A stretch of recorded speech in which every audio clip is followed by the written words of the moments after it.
Thomas stood in the dimly lit living room, a faint hum from the refrigerator in the kitchen breaking the silence. His hands trembled as he gripped the ancient envelope, the corners torn from years of storage.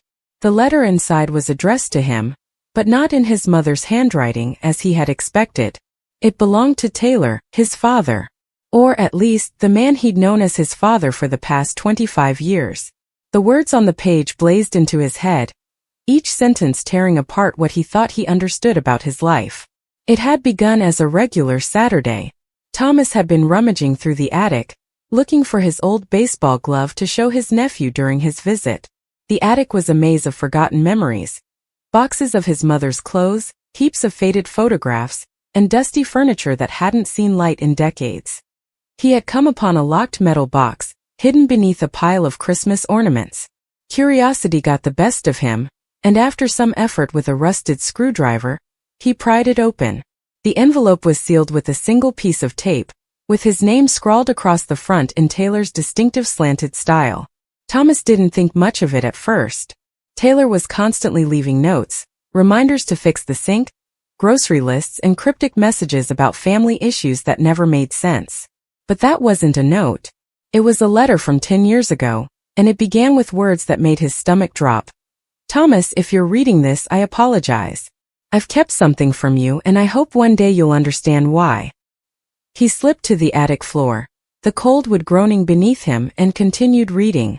The letter was several pages long, each heavier than the last. Taylor's words were deliberate, even reluctant, as if he was writing them with a weight on his chest. He detailed a time before Thomas was born when Thomas's mother, Ellen, had a relationship with another guy, a man named David. Taylor writes that Ellen was young, just 20, and caught up in a whirlwind relationship that ended abruptly when David vanished without a trace. Months later, Ellen learned she was pregnant. Taylor, her childhood buddy, stepped in to help her. They married soon after, and when Thomas was born, Taylor raised him as his own. The knowledge hit Thomas like a freight train. Taylor was not his biological father. The man who taught him how to ride a bike, who cheered at every baseball game, and who grounded him for sneaking away at 16 was not related to him by blood.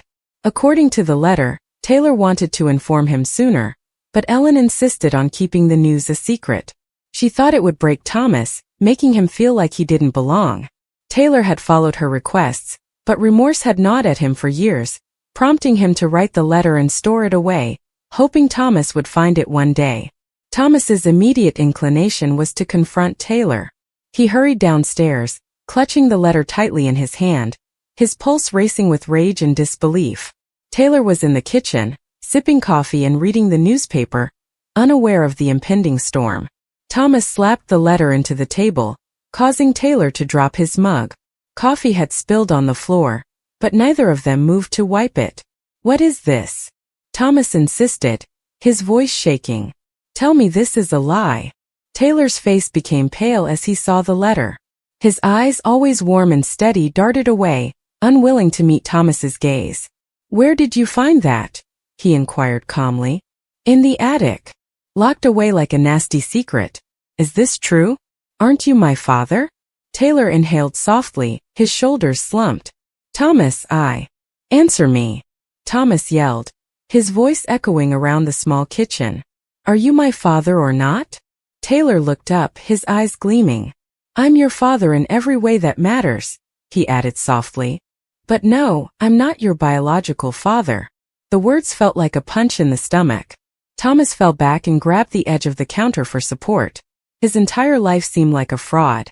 Every memory, every moment he'd enjoyed with Taylor, was now stained by reality. He wanted to scream, throw something, and make sense of the turmoil in his mind. But all he could do was stare at the guy he called Dad, looking for something familiar in his features. "Why didn't you tell me?" Thomas inquired, his voice breaking. "All these years you let me believe." "I wanted to," Taylor interjected, his voice firm but painful. "Your mother and I have argued about it numerous times. She believed that knowing would make you feel worse. She wanted you to have a normal life and feel like you belonged." "Belonged?" Thomas laughed bitterly. "I don't even know who I am anymore." "You're still you," Taylor remarked, standing with his hands raised to span the distance between them. "You are my son, Thomas. Blood does not change that." But Thomas was not prepared to hear it. He turned to walk away, the letter still crumpled in his palm. He needed air, distance, anything to dispel the cloud in his mind. He drove aimlessly, the city blurring by, until he arrived at the park where he and Taylor used to play catch. He sat on a bench staring at the empty field, his memories pouring back. Taylor's laughter as Thomas missed the ball, his patience as he taught him how to swing a bat, the way he ruffled Thomas's hair and addressed him as champ. How could those moments be real if they were based on lies? For the following few days, Thomas avoided Taylor. He remained at a friend's apartment, ignoring the calls and texts that accumulated on his phone. He couldn't face him just yet. The letter had raised a Pandora's box of inquiries. Who was David? Why did he leave? Did he know about Thomas? Why had his mother been so determined to keep this a secret, even from her own son? Thomas's mother died 5 years ago, so he couldn't approach her for explanations. The thought of her hiding this from him hurt almost as much as Taylor's deception. He remembered her as warm, loving, and fiercely private. She rarely talked about her background, and Thomas wondered how many other secrets she had kept to her grave. He began digging. Using the limited information in the letter, he searched online for any trace of David. The name was too common, and without a last name or other information, his searches yielded nothing. He pondered hiring a private detective but hesitated. Did he really want to discover a man who abandoned his mother before he was born? Instead, he turned to ancient family records, sifting through boxes in the attic once more, hoping to discover something, anything that would fill in the gaps. He discovered a photo book buried beneath a stack of his mother's old journals.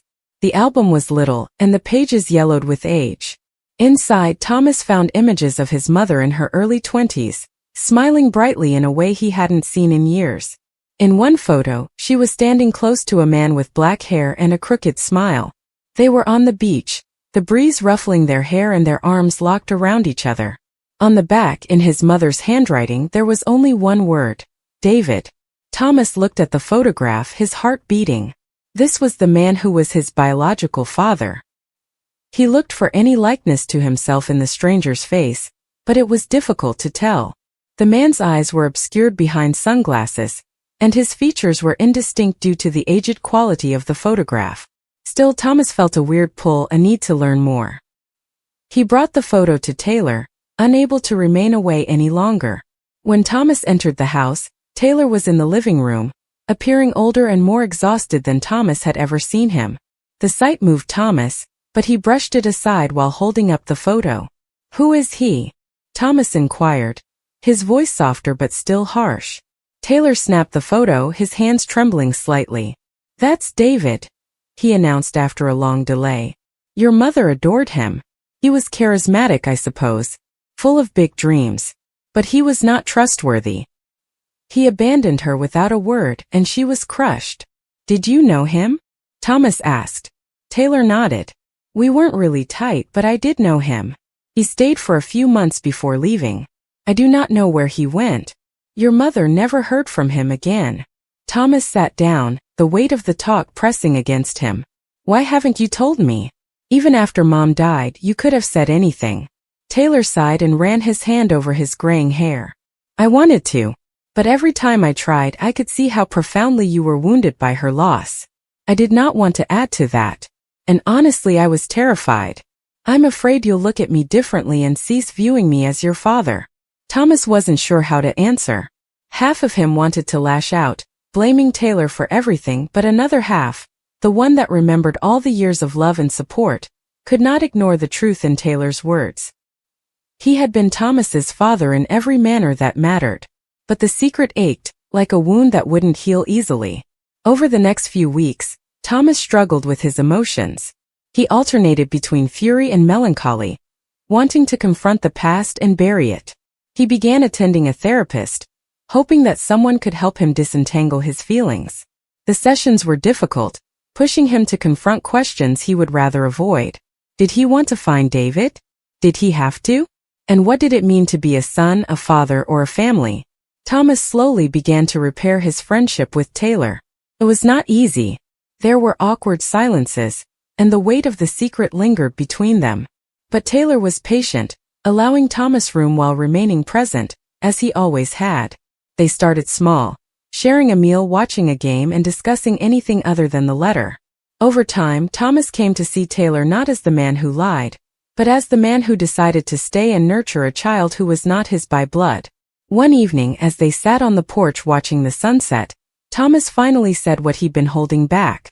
"I'm still mad," he answered quietly but firmly. "But I understand why you did it. And I'm glad you're my father." Taylor's eyes welled up, but he did not speak. He simply reached across and squeezed Thomas's shoulder, the gesture conveying more than words could. Thomas never discovered David. After months of seeking and soul-searching, he concluded that it did not matter. His identity had nothing to do with a man who had abandoned him before he was born. It was connected to the life he created and the people who remained: Taylor, his mother, and his friends. The secret had rocked him but not shattered him. If anything, it forced him to confront the true meaning of family, and he eventually recognized it wasn't about blood. It was about love, decision, and relationships that remained strong even after the truth was revealed.